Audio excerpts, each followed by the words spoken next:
Ya, entonces, conocer visiones políticas durante el periodo de organización política de la República de Chile, entre estos 7 años, del 23 al 30, es decir, desde la renuncia de O'Higgins, cuando ya terminamos con la Patria Nueva, terminamos con la consolidación de la independencia de Chile, hasta 1830, en que aparece una figura fundamental para la historia de Chile y fundamental hasta el día de hoy. Su visión política es la que reina en Chile, para bien o para mal, hasta el día de hoy, que es don Diego Portales. Por eso abajo dice la solución portaliana. Seguramente han oído hablar de el nombre Diego Portales. Hay calles, hay plazas, hay universidades que llevan su nombre. Por lo tanto, es una figura esencial en la historia de Chile porque es el que logra finalmente unir muchas de las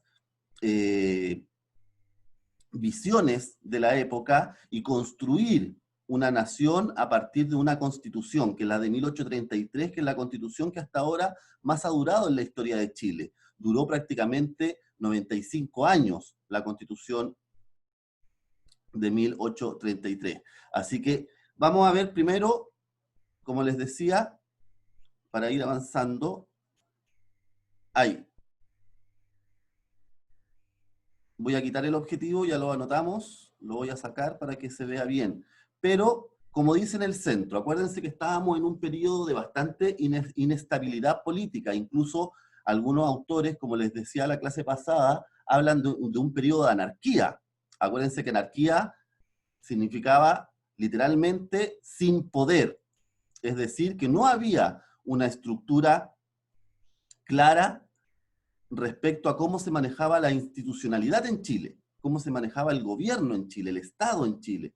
Por lo tanto, fue súper complejo durante estos 7 años eh, lograr, lograr organizar a un país que venía naciendo con gobernantes y con una élite o una aristocracia, un grupo de chilenos que no sabía muy bien cómo se gobernaba, porque siempre habíamos dependido de autoridades españolas. Ya no las teníamos. Por lo tanto, estos 7 años van, como dice ahí, demostrando profundas diferencias de cómo organizar al país. Vámonos aquí al lado izquierdo. Tuvimos ensayos constitucionales o constitucionales, o perdón, constituciones en este periodo, sí, las tuvimos. Por ejemplo, una constitución que se llamó moralista cuando finalizó el gobierno de O'Higgins, después de la renuncia a O'Higgins, que fallaba en que incluso trataba de regular la vida privada de las personas. Ustedes ya lo hemos estudiado, la constitución es la ley principal de un país. La constitución es donde está cómo se organiza institucionalmente el país, las autoridades, los gobiernos, el Congreso, el sistema, si va a ser democrático, si va a ser una monarquía, una república, todo eso lo tenemos en la Constitución, pero la Constitución no está para regir la vida privada de las personas. Y esa Constitución hacía eso, regulaba cómo tenía que ser el comportamiento, por ejemplo, en las fiestas, hasta qué hora podían durar las fiestas. Eso era involucrarse en la vida privada de las personas, por lo tanto, fracasó. Después tuvimos, en el año 26, un intento de parecernos a Estados Unidos. También lo vimos la semana pasada. Es decir, tener a Chile como, como un país dividido en provincias autónomas, como lo hace Estados Unidos. Ustedes saben que los estados de Estados Unidos son autónomos entre sí, dependen de un gobierno central, que hoy en día encabeza Donald Trump, pero ellos dictan sus propias leyes. Y es la Corte Suprema de Estados Unidos la que va regulando si esas leyes se aplican a un solo estado o a todos, pero tienen sus propios congresos en cada estado, en cada provincia. Por lo tanto, no es lo mismo California que el estado de Nueva York o que el estado de Washington o que el estado de Virginia del Norte, etc. En cambio, acá en Chile nosotros estamos acostumbrados a que sea un país unitario, es decir, de Arica a Punta Arenas, hoy en día, la ley es la misma y rige para todos los habitantes de la República. Intentó hacerse durante 1 año y medio estas leyes federales, pero no funcionó. ¿Por qué no funcionó? Porque las provincias eran incapaces de generar sus propios recursos. Dependían mucho de lo que ocurría o de lo que se decidía en Santiago. ¿Qué provincias lograban tener algo de independencia? Concepción, Valparaíso, La Serena, que eran las únicas tres ciudades junto a Santiago que en esa época teníamos. No habían más ciudades. Así que es súper importante entonces entender que tenemos entonces un periodo de ensayos constitucionales que, hoy me adelanté, ahí sí, me adelanté, ahí sí, un periodo de ensayos constitucionales que nos llevan a entender que en este periodo trató de organizarse, pero esas estrategias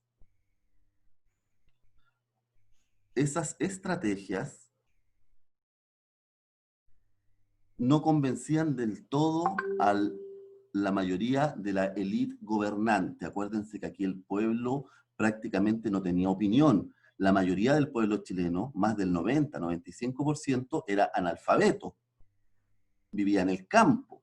Por lo tanto, era la élite la que trataba de organizarse. Entre 1829 y 1831 ya comienzan lo que son las batallas, o ya comienza lo que llamamos también guerra civil, es decir, el enfrentamiento entre fuerzas chilenas. Aquí ya no hay un enemigo externo, aquí los enemigos están dentro del país, por lo tanto se van haciendo cada vez más difíciles las formas de lograr acuerdos. Y fueron los sectores más conservadores, que vamos a ver cómo se llamaban y quiénes eran en esa época, los que lograron imponer a través de las batallas la idea entonces de un Estado fuerte, de un Estado unitario, de un Estado con la presencia de la Iglesia Católica unida al Estado, como era en la colonia. Así que vamos a ver cuáles eran estas ideas. Y ahora sí, avanzo. Hay Si bien no existían los partidos políticos como los entendemos ahora, es decir, con una directiva, con ciudadanos inscritos en aquellos partidos políticos que tienen unos estatutos claros, unas visiones ideológicas claras, no podemos hablar, pero sí habían corrientes o bandos de opinión política que se diferenciaban unos de los otros. Algunos eran parecidos, pero otros se diferenciaban bastante. El primer grupo, para que vayan tomando apuntes, y aquí aparece de nuevo en el título, era el de los pelucones o conservadores. Se les llamaba pelucones porque era una forma despectiva de los liberales tratarlo, porque lo asemejaban a la vieja aristocracia europea que usaba esas pelucas blancas, que usan todavía incluso en algunas partes de Inglaterra. Por eso se les llamaba los pelucones, por esto de las pelucas blancas, porque ellos, los liberales, le decían que se creían que eran de la aristocracia europea. Era básicamente la aristocracia o la élite santiaguina, es decir, los vecinos más importantes de Santiago estaban concentrados en esto de que llamábamos como movimiento político los pelucones. Ellos buscaban que Santiago fuera quien gobernara a Chile entero.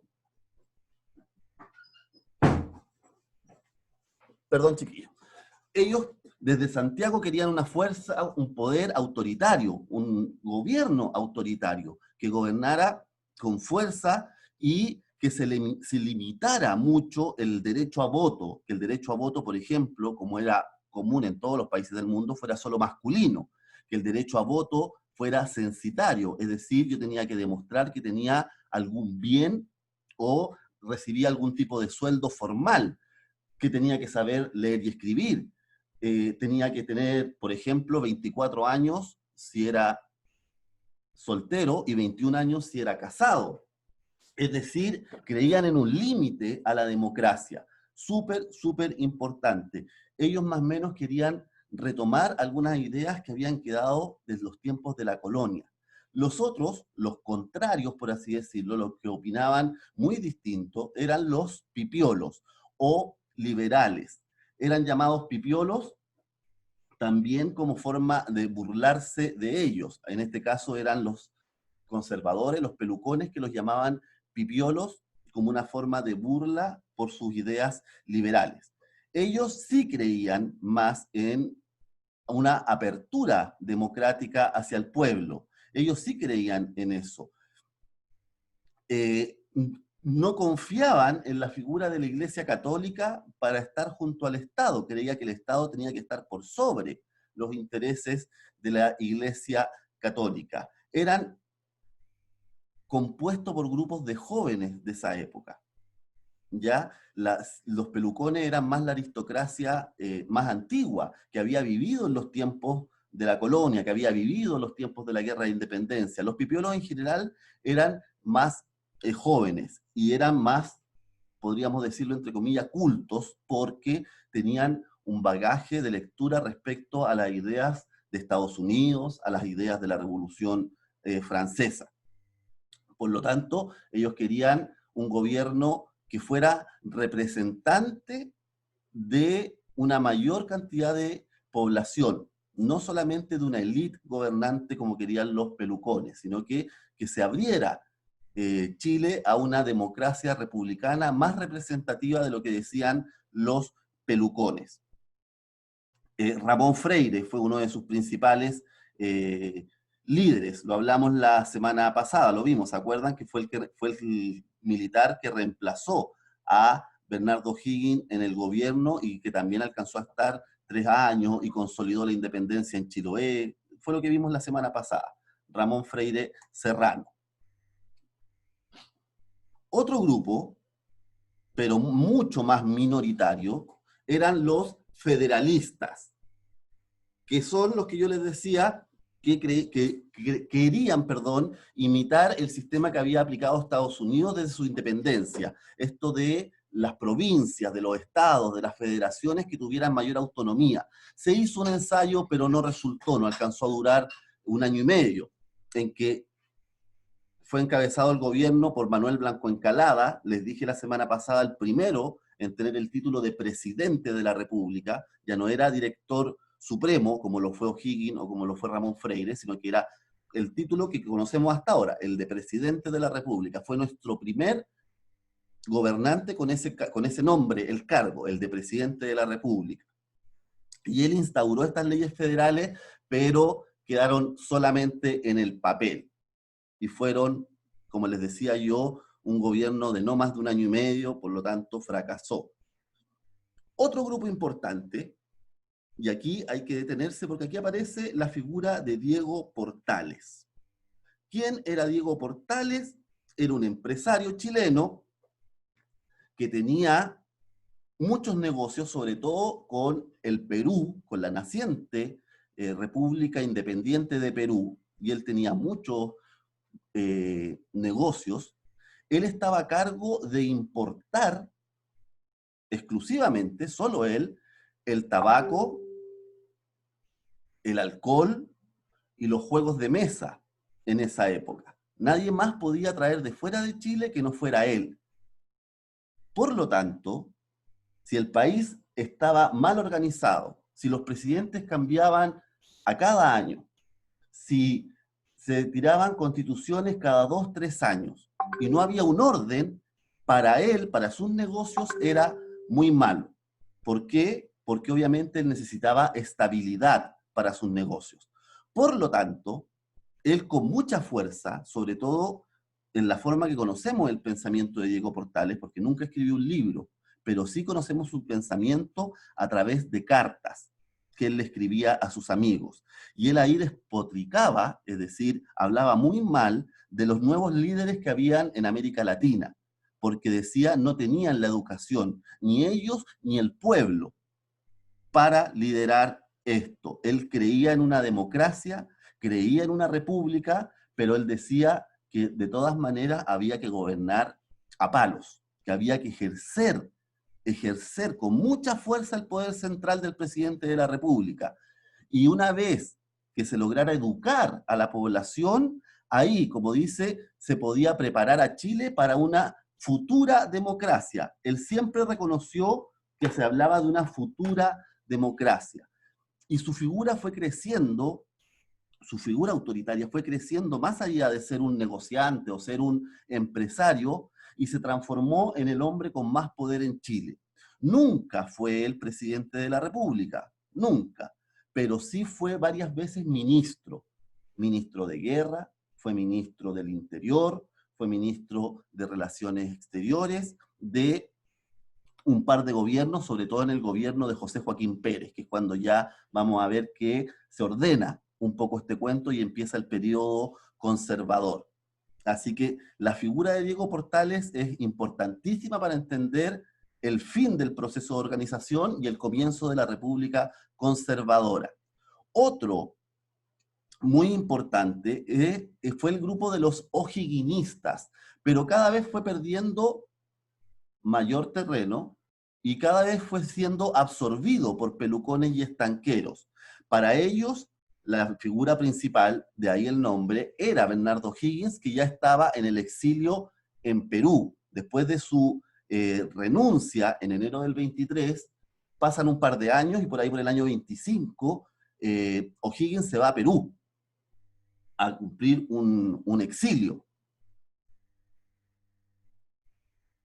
Él, si bien O'Higgins declara querer mantenerse tranquilo allá en Perú y aportar con ideas a Chile, tuvo algunos intentos de volver, pero uno de sus principales aliados, que fue José Joaquín Prieto, cuando toma la presidencia de la República, impide ya el regreso definitivo de O'Higgins, y O'Higgins termina muriendo por ahí por el año 42, 43, termina muriendo ya en Perú, sin volver, sin regresar. Y muchos de sus adherentes o higginistas pasan al bando de los estanqueros y los pelucones, que van a ser los que se van a unir en contra de los pipiolos. Y finalmente van a lograr ganar en eso de la batalla del Ircay.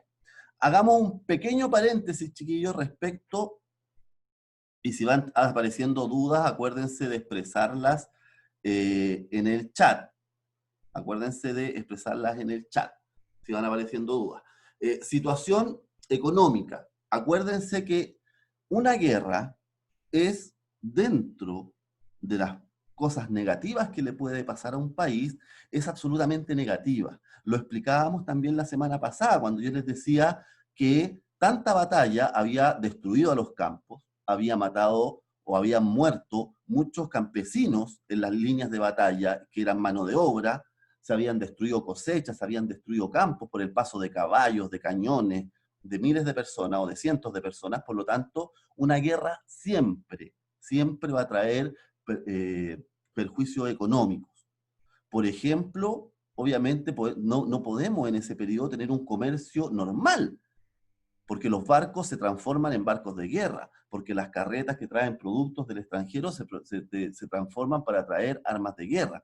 Por lo tanto, la economía sufrió mucho desde el punto de vista de las importaciones. Chile dejó de exportar. La agricultura fue la que se vio más perjudicada por lo que yo les decía de la destrucción de los campos y la falta de mano de obra. Y por lo tanto, tuvimos un periodo bastante negativo en cuanto a lo económico. Más adelante vamos a ver cómo salimos de esta gran crisis económica que duró por lo menos 20 años, desde el inicio de las guerras de la independencia hasta bien entrados los años 30, 40 incluso. Les recuerdo, Chile, país más pobre de América. En esos tiempos, eso no hay que olvidarlo. Estábamos separados por la cordillera, por el mar, por la Antártida y por el desierto del resto del mundo. No era fácil llegar a Chile en esa época. Por lo tanto, había ahí un tema bien complejo en la economía chilena, que ya era pobre, más si le sumamos la guerra de la independencia, le sumamos el periodo de organización y le sumamos la guerra civil que termina en la batalla del Ircay, tenemos entonces una economía bien diezmada, bien entrada en crisis. ¿Por qué? Por los tres factores que yo ahí le estoy colocando, ¿cierto? Una agricultura destrozada y un comercio que al abrirse las fronteras de Chile, ustedes saben que cuando estaban los españoles, eran ellos los que dominaban el comercio. Ellos decían con qué país se podía comerciar y con qué no. Y solamente se podía comerciar con los países aliados de España. No podían llegar cosas de Inglaterra, no podían llegar cosas de Francia. Eso entraban a Chile por contrabando, es decir, de manera ilegal. Pero una vez que se libera el comercio, empiezan a llegar muchos productos de todas partes del mundo. ¿Qué pasa en un país cuando llegan muchos productos de todas partes del mundo? Se ve disminuida la manufactura o la industria local, la industria propia, porque llegan productos que son de mejor calidad y más baratos. Por lo tanto, la industria manufacturera, es decir, las fábricas poquitas que habían en Chile, no sé si podría llamársele fábrica, pero el comercio artesanal que había de productos chilenos se vio muy disminuido ante la llegada de productos desde el exterior a menor costo y en mayor cantidad. Y donde logramos mantener un poquito de estabilidad fue en la minería sobre todo del norte chico. Allá en el norte chico no hubo batallas. Por lo tanto, se continuó con la explotación, sobre todo de la plata. Se va a encontrar un mineral en una localidad que se llama Chañarcillo, en los años 30, que le va a dar mucha riqueza a Chile por varias décadas, un mineral de plata, pero todavía no se descubría en esta época. Estábamos recién encontrando algunas vetas de plata y de cobre, que va a ser ya durante el siglo XX el mineral más importante para Chile. El salitre en esta época todavía no se explota el salitre. Se explotan lo que también se conoce como las guaneras, pero eso lo vamos a ver más adelante porque ya corresponde a décadas posteriores. Diego Portales, y aquí vamos cerrando con la clase de hoy día, chiquillos. Batalla del Ircay, 1830, triunfan el bando de los pelucones que estaban ya unidos a los estanqueros y derrotan al bando de los pipiolos. Los higuinistas ya estaban absorbidos por conservadores y estanqueros y los federalistas se habían unido a los pipiolos, pero ya no se habían dado cuenta que su experimento no había resultado de leyes federales. Por lo tanto, los dos principales bandos son los conservadores o estanqueros o pelucones contra los pipiolos. Y es ahí donde aparece la idea de este hombre de negocios que es Diego Portales. Y él, después de la elección de este presidente de la República, José Joaquín Prieto, después de la elección de José Joaquín Prieto como presidente de la República, él llama, me voy a saltar esa parte, acá, ahí, él llama a un hombre llamado Mariano Egañas para que todos sus ideales los pase a una constitución. Y es la constitución de 1833. Y ahí es donde vamos a ver, y voy a detallar ahora, cuáles eran las principales ideas de Diego Portales, o de los estanqueros que él dirigía, que al final fueron la idea de los pelucones, de la aristocracia de Santiago, que aceptó la irrupción de este Diego Portales, que como yo le decía, era un comerciante chileno que tenía sus principales negocios con Perú y necesitaba del orden para poder, eh, estar tranquilo en sus negocios. Ideas portalianas.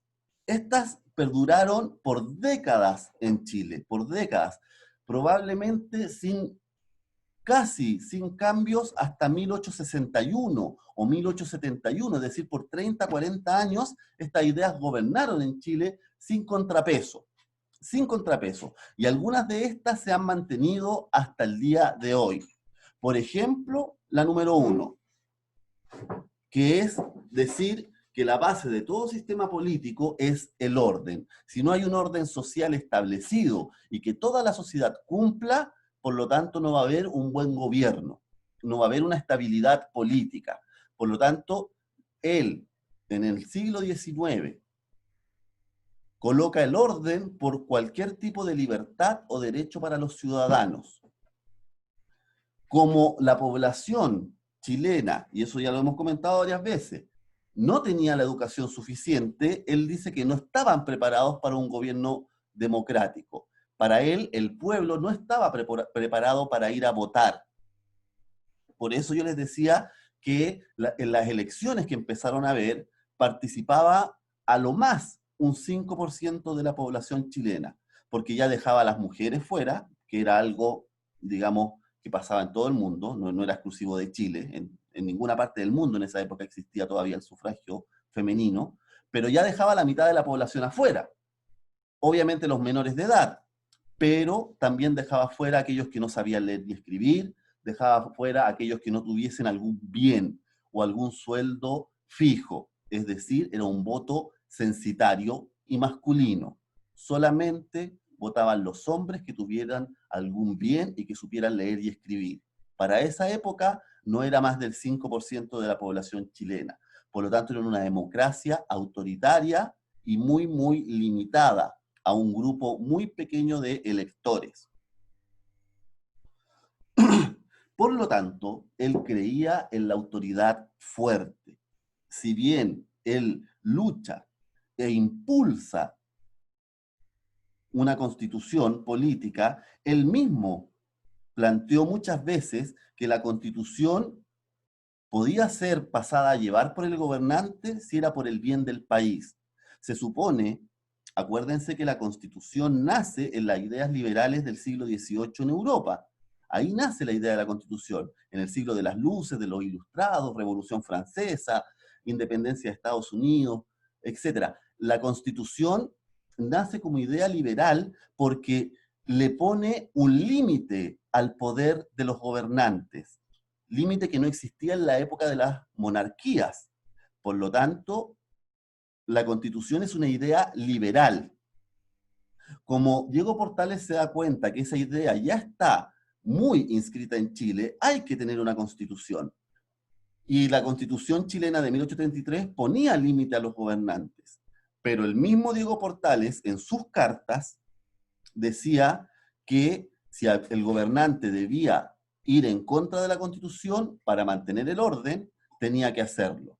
Por lo tanto, vivimos o vivió Chile durante esa época bajo gobiernos autoritarios que gobernaron mucho con los estados de excepción, es decir, que le daban mayor atribución de la que tenía al presidente de la República.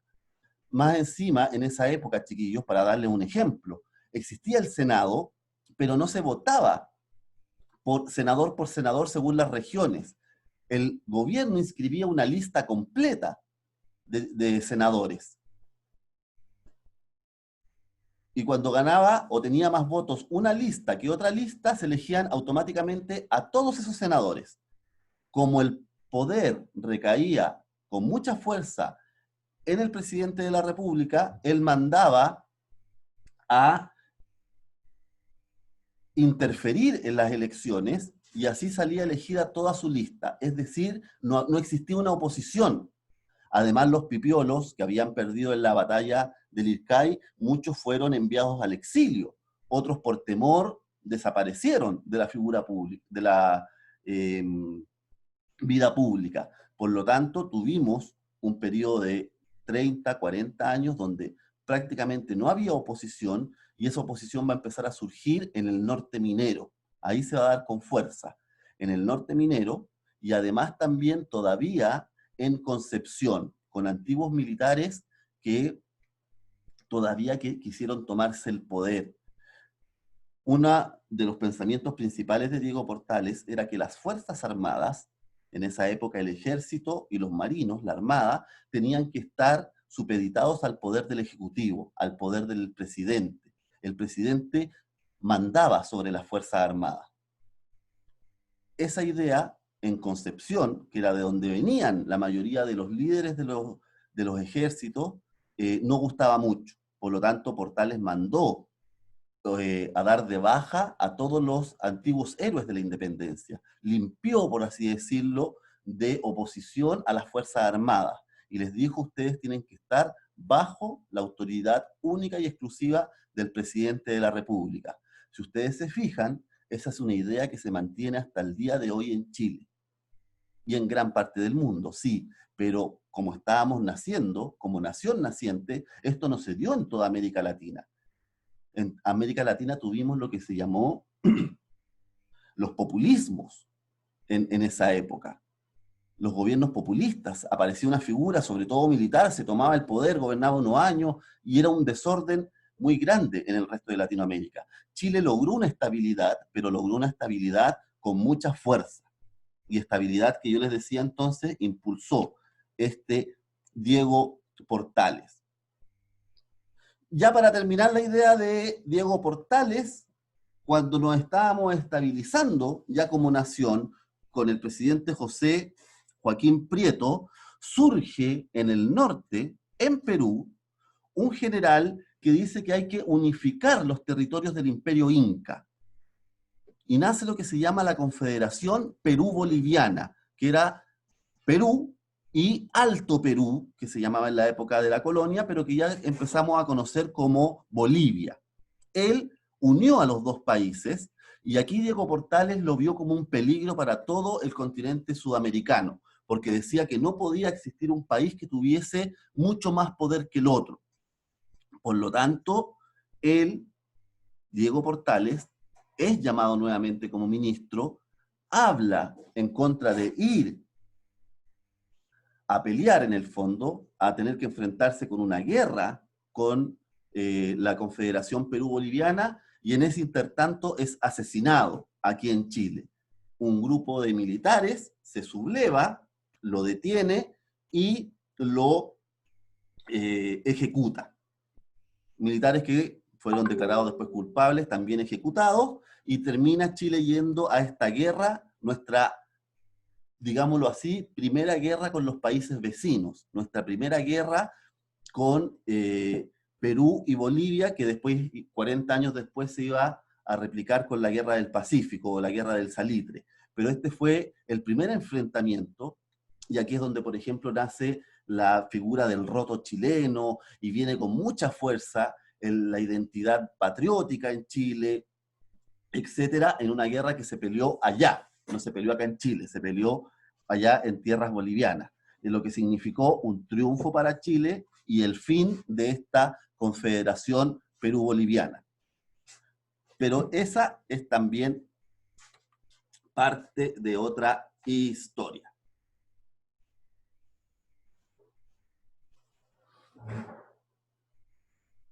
Ya, chiquillos, pueden levantar la mano, pueden activar sus micrófonos, están en la libertad absoluta ahora de hacer todas aquellas preguntas que hayan quedado de la clase. Solamente para resumir, recordemos que estábamos en un periodo de inestabilidad política entre la renuncia de O'Higgins en el año 1823 y la asunción ya del gobierno de José Joaquín Pérez el año 1831, o un poquito antes la batalla del Ircay en 1830. Este periodo de inestabilidad provocó que existieran muchos ensayos de distintas visiones políticas de la época para ver cómo organizábamos el país, provocando, como les decía yo, un serio daño a la economía y provocando que tuviésemos una guerra entre chilenos, que se declaró entre dos de las principales opciones políticas de la época, representada por los conservadores o pelucones y estanqueros, y representada por los liberales, que eran los pipiolos. Vence en el campo de batalla la visión conservadora, elevándose con mucha fuerza la figura de Diego Portales, que si bien nunca fue presidente, sí era el hombre más o con más poder en Chile en esa época, que desde los ministerios en los que estuvo, básicamente era el poder en la sombra. Y él creía entonces en el orden, en la autoridad y en una futura democracia, en que todavía el pueblo chileno no estaba preparado. Ese es más o menos el resumen de la clase de hoy. ¿Hay dudas, chiquillos? ¿Hay consultas? Manito arriba, el chat. Ya. Calladitos como siempre. Espero que el silencio sea que entendieron. Recuerden, chiquillos, a partir de la primera semana de julio vamos a empezar un periodo de prueba. Ya nos vamos a reunir para ver el calendario. Y yo también les voy a decir, chiquillos, que va a entrar por lo menos en lo que me corresponde a mí, en la prueba de historia. Pero seguramente vamos a hablar de todo esto, del nacionalismo que estuvimos viendo hasta hace 2 clases, la primera parte de la organización de la República y esta segunda parte de organización. Así que muy importante, chiquillos, que estén conectados. Yo les voy a ir subiendo material y les voy a avisar cuando se los suba para que ustedes lo bajen de webclass o también lo podemos mandar directamente a los correos. Material de trabajo, digamos, actividades de trabajo. Vayan leyéndose también el texto, chiquillos. El texto es súper importante. No recuerdo si se los mandé como PDF. A ver si me recuerdan. Si se los mandé como PDF. Pero ya estamos en la parte del libro que comienza en la página 72 y ya vamos en la 114. En la 114.